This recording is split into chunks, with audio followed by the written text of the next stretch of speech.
क्या वो अंधभक्त अपनी बहन बेटी को उससे ब्याहेंगे? क्या रिश्ता करेंगे? ये आरएसएस का पायदान मंत्री है और जब तक हम जिंदा हैं इस देश को मुर्दाबाद नहीं होने देंगे, भारत माता को मुर्दाबाद नहीं होने देंगे। भगवा शब्द ऐसे लगता है जैसे लुटेरों का पर्यायवाची शब्द बन गया है। इनकी अम्मा हो सकती है कांग्रेस आरएसएस वालों की।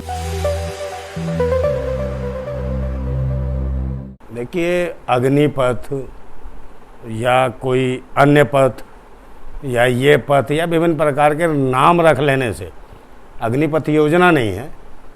युवाओं के लिए एक अग्निपथ तैयार किया है, अग्नि पे चलने वाला रास्ता, जिससे युवा कहाँ तक चल पाएंगे ये सोचने की बात है। सरकार पहले 4 साल के लिए कहती रही।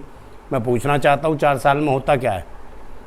4 साल में आप कहीं 17 साल का बच्चा 21 साल में 5 साल है रिटायर हो जाएगा। चलिए 22 साल की उम्र में रिटायर हो जाएगा।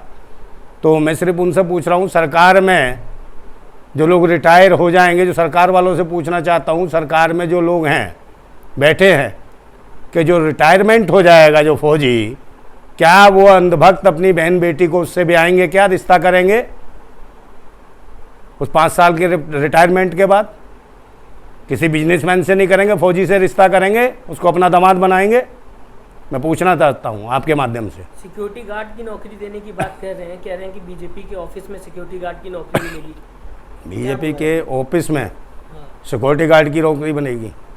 भाई सिक्योरिटी गार्ड की एक बात तो मिल जाएगी, तो सिर्फ बीजेपी के ऑफिस कितना बड़ा है, कितने लोगों को दे देंगे? भाई देश में करोड़ों लोग हैं, कहाँ कहाँ देंगे? इनके घर में भी दे सकते हैं। किस किस की सुरक्षा के लिए रखेंगे सिक्योरिटी गार्ड? तो सिक्योरिटी गार्ड ये हो सकता है कि विदेशी जो कंपनियां हैं या फिर जिनके ये गुलाम हैं, ये जो सरकार जिनकी गुलाम है अंबानी अडानी की, उनकी कंपनियों में कहीं सिक्योरिटी पे लगाना चाहते हो, बधुआ गुलाम बनाना चाहते हो। एक जैसे इस देश के ऊपर ईस्ट इंडिया कंपनी ने एक कब्जा किया था इस भारत के ऊपर, 200 वर्ष शासन किया अंग्रेज़ों ने, उसी प्रकार लगता है अंबानी अडानी भी कब्जा करने वाले हैं इस देश के ऊपर इसके माध्यम से। और हो सकता है आगे ये 2024 का चुनाव प्रतिबंधित कर दिया जाए, मगर हम ऐसा नहीं होने देंगे। विरोध किस बात का अग्निपथ को लेकर? अग्निपथ को विरोध इस बात का है कि भाई देश की सुरक्षा और रक्षा करने के लिए नौजवान 7 साल 5-5 साल 6-6 साल एक युवा 14 साल की उम्र से लग जाता है कि देश की सेना में हम भर्ती होंगे और देश की रक्षा करेंगे। उसका अहम एक नौकरी करना नहीं होता, देश सेवा भी करना होता है। उसका ब्लड एक उलारे मार रहा होता है। जो तिरंगा जो हमारा बना है, जो पहला जो तिरंगा बना है, किस कलर का बना है? भगवा कलर का। भगवा कलर का मतलब क्या है? वीर और शौर्य और साहस का रंग है, और उससे भी गाढ़ा कलर है लाल। और युवाओं की रगों में, भारतीय सेना के जवानों की रगों में जो सैनिक बनना चाहते हैं, उनकी रगों में एकदम गाढ़ा लाल ब्लड है जो देश के लिए उबल रहा है। आप उनको 4 साल में कैसे बंद करा दोगे? 4 साल में उनकी उमंगों को ख़त्म करा दोगे? 4 साल के बाद वो चौकीदारी करेंगे? जो गन चलाता वो लठिया लेके घूमेगा? तो लठिया तो भाई आपको पकड़नी चाहिए। प्रधानमंत्री मोदी जी, आप 74-75 साल के हो गए हैं, लठिया की आवश्यकता आपको है, देश के युवा को नहीं है। देश का युवा गन चला सकता है, मिसाइल चला सकता है, वो उसके लिए बना है, उसको पूरा काम दीजिए। अगर ऐसा नहीं कर सकते तो आप इस्तीफा दीजिए। 75 साल का व्यक्ति देश की कुर्सी को संभाल सकता है। मेरा मानना है कि प्रधानमंत्री नहीं है, ये आरएसएस का पायदान मंत्री है। हमारे लिए ज़रूर प्रधानमंत्री हो सकता है देशवासियों की नज़रों में, मगर ये आरएसएस की नज़रों में पायदान मंत्री है। इसके सर पे पाँव रख के वो पहुँचते हैं, उनके इशारों पे काम करता है। बनाया आप आरएसएस को कैसे कह सकते हैं? देखिए, आरएसएस को आपने कहा कि 100% भर्ती होगी, 75% युवाओं को निकाल दिया जाएगा। 25% तो 75% वो लोग कौन है? किसान और मजदूर या मिडिल क्लास या निम्न मध्यम वर्ग के लोग जो मेहनत कर रहे हैं देश की सेवा के लिए, उन 75% लोगों को निकाल दिया जाएगा।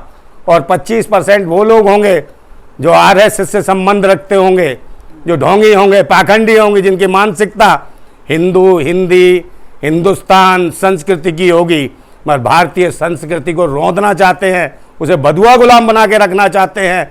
वो ऐसा हम होने नहीं देंगे किसी भी कीमत पर।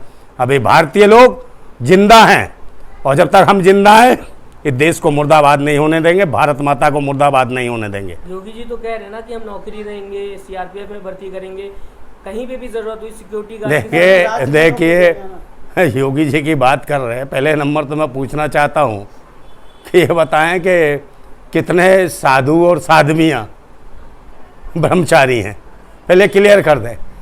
मगर मुझे तो लगता है ये साधु साध्वी अगर ब्रह्मचारी होते तो कोई तपस्या कर रहे होते, और तपस्या कर रहे होते यूँ सांसद, मंत्री और मुख्यमंत्री ना बने होते। मुझे लगता है ये जो भगवा है, भगवा जो है चोरी, लूटने, डाके मारने का यो और लोगों का शोषण करने का, और एक पर्यायवाची शब्द बन गया है कि जो ये है साध्वी, साधु, ये एक ऐसा लगता है भगवा शब्द ऐसे लगता है जैसे लुटेरों का पर्यायवाची शब्द बन गया है। वो तो योगी जी तो कहते हैं हमें देश की सेवा करनी है, हम सीएम बन के कर रहे हैं, हमारा काम है जनता की सेवा करना। देखिए अपने घर की सेवा नहीं कर पाए, इनको रोटी खाने को नहीं थी, पेट तो भर नहीं पाए, घर की जिम्मेदारी को छोड़ के भागे ये घर छोड़ के। अरे घर छोड़ के भागे भीख मांगने के लिए।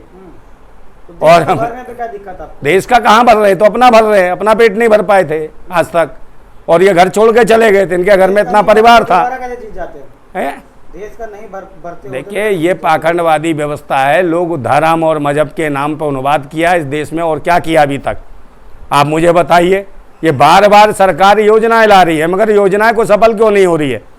बार बार योजनाएं आती हैं, बार बार योजनाएं 5-5 बार, 7-7 बार, 15-15 बार वो चेंज होती हैं। एक बात बताओ, इनमें ये हिम्मत ही नहीं है कि हम कौन सी योजना सही तरीके से लागू कर पाएंगे।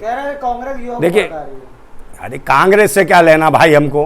कांग्रेस होगी इनकी सगी है, बहन है इनकी अम्मा हो सकती है कांग्रेस RSS वालों की, मगर हमारी कोई नहीं। कांग्रेस हुई, भाजपा हुई, ये सब एक हैं। ये हमको मूर्ख बनाने की कोशिश ना करें। अब देश की जनता जान चुकी है कि देश के लिए हमें स्वयं लड़ना पड़ेगा। देश के नौजवानों को, किसानों को अगर अपने अधिकार बचाने हैं तो हमें स्वयं लड़ना पड़ेगा। तो मोदी जी नौकरी दे रहे थे तो तभी भी आप बवाल मचा रहे थे, अब दे रहे हैं। देखिए नौकरी क्या आप कह रहे हो, 2 करोड़, 2.25 करोड़ नौकरियां तो हर साल मिलती हैं देश के अंदर, पर 2.25 करोड़ जो नौकरियां हर साल जो मिलती थी उन तक पे रिक्त स्थान बने रहे। इन्होंने जब से 7 सालों से सरकार आई है, इनकी 7-8 साल से इन्होंने रिक्त स्थान ही नहीं बने, चाहे राज्य सरकारों के हों चाहे केंद्र सरकारों के हों। और वो क्या करा, लोगों के इन्होंने एग्जाम लिए, बार बार कहा कि पेपर लीक हो गए, एग्जाम बंद कर दिए। कितने लोगों के साथ हर बार हर जितनी भी नौकरियां निकली हैं किसी भी प्रकार की, उन सब में यही कहा कि पेपर लीक हो गया, ये हो गया, वो हो गया, मगर नियुक्तियां होती रहीं। और नियुक्तियां किन की होती रहीं? इनके RSS के आकाओं के बच्चों की, इनके जो पार्टी के जो हैं पार्टी के जो गुलाम हैं उनके बच्चों की, तो इन लोगों की होती रही। मैं पूछना चाहता हूं भाई, अगर 4 और 5 साल के लिए सेना में भर्ती करना है तो भाई अपने कैलाश विजयवर्गीय अपने बेटे को भेजें, समझे नहीं, शिवराज सिंह चौहान भेजें, ठीक है। और बहुत सारे ऐसे युवा हैं, राजनाथ सिंह अपने बेटे को भेजने क्यों मंत्री बना रखे हैं। इजराइल के अंदर चलती है इसलिए हम भी ला रहे हैं। और क्या चीज चल रही है? अग्निपथ जो योजना भाई कहाँ कहाँ क्या क्या चल रहा है, वहां से क्यों ला रहे हैं? जब भारत में जो चल रहा है उसको ही बड़ा बनाओ ना। आपसे इससे क्या परिवर्तन हुआ? जो सेना के प्रति जो स्नेह था, विश्व गुरु बनने में कोई देखिए विश्व गुरु ऐसे नहीं बनता है। क्या आप देश के लोगों को चपरासी और नौकर बना दोगे, गुलाम बना दोगे, इससे विश्व गुरु बनेगा? लोगों को आज़ादी दोगे, आज़ादी पे अंकुश लगा रखा। आपने 2 साल मास्क लगा के मुंह के बोलती बंद कर दी देशवासियों की। किसके कोरोना हुआ बताइए? कोरोना में मरे कौन लोग? ताली थाली बजवा दी, मूर्ख बना दिया लोगों को। और जिन्होंने ताली थाली बजाई वही लोग कहाँ गए? इनके मुख्यमंत्री, इनके सांसद, इनके सारे अधिकारी सब ये नौटंकी करते रहे साहब कोरोना में, ताकि कोई इनसे किसी भी प्रकार की ये ना कह सके कि भाई हम लोग कोरोना में हमारी मदद करो या किसी चीज़ की ज़रूरत हो तो ये वो कोई भी उसकी मदद ना कर सके। इसलिए साहब मुख्यमंत्री भी कह रहे कोरोना में, सांसद भी कहने लगा इनका कोरोना में, सब कोरोना में, ताकि एक दहशत देश के अंदर पैदा करना चाहते थे कि मुख्यमंत्री कोरोना में है, विधायक कोरोना में है, सांसद कोरोना में, तो बाप रे बड़ी बीमारी है। अच्छा, हमको भी बचना पड़ेगा। जिस तरीके से ट्रेनें जलाई गई, गाड़ियां जलाई गई, वो भी तो गलत है ना कहीं ना कहीं। देखिए मेरी बात सुन लीजिए, ट्रेन हो या कोई भी चीज़ हो, आप ट्रेन हो, माध्यम हो, जब गुस्सा आता है किसी भी युवक को तो गुस्से में हो सकता है कुछ गलतियां कर बैठते हैं, मगर हम नहीं चाहते कि इस तरीके की गलतियां हों। देखिए इस तरीके की गलतियां हों, देश की संपत्ति है, देश की चीज़ें हैं, मगर क्रोध है, युवा है, युवा तो रेलगाड़ी क्या, अगर सामने जो विरोधी देश के जो सिपाही या सैनिक होंगे उनके आगे तोपे आ जाएंगे, उनसे भी लड़ जाएंगे।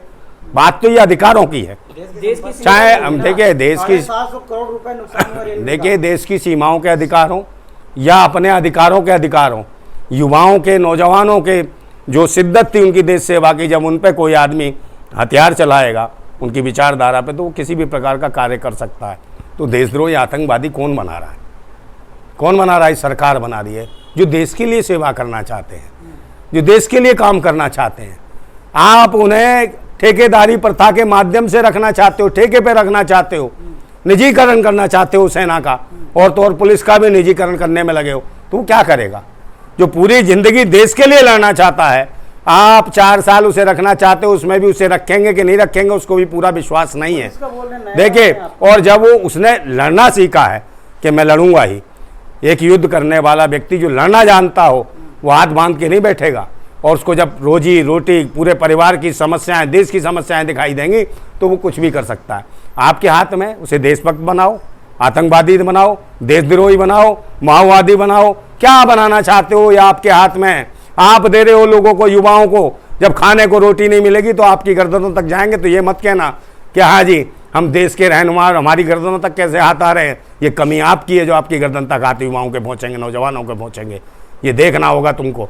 अगर आज भी समझ नहीं आई, उन्हें 15 साल, जो 15 साल का जो पहले था रेगुलर, वही होना चाहिए सेना के अंदर। अगर ये नहीं होता तो इतनी बड़ी विपत्तियां देश के अंदर आ जाएंगी, संभाल नहीं पाएंगे, और इन्हें भागना पड़ेगा। जहाँ से आए हैं वहीं भागेंगे, क्योंकि ये मानसिकता, जो विदेशी मानसिकता लेके घूम रहे हैं, अगर ये विदेश ना भागे, जो हाल श्रीलंका में हुआ था ना, उससे भी भयंकर हाल होने वाला है इनका। चैनल को लाइक, शेयर एंड सब्सक्राइब करें और बेल आइकन दबाना ना भूलें।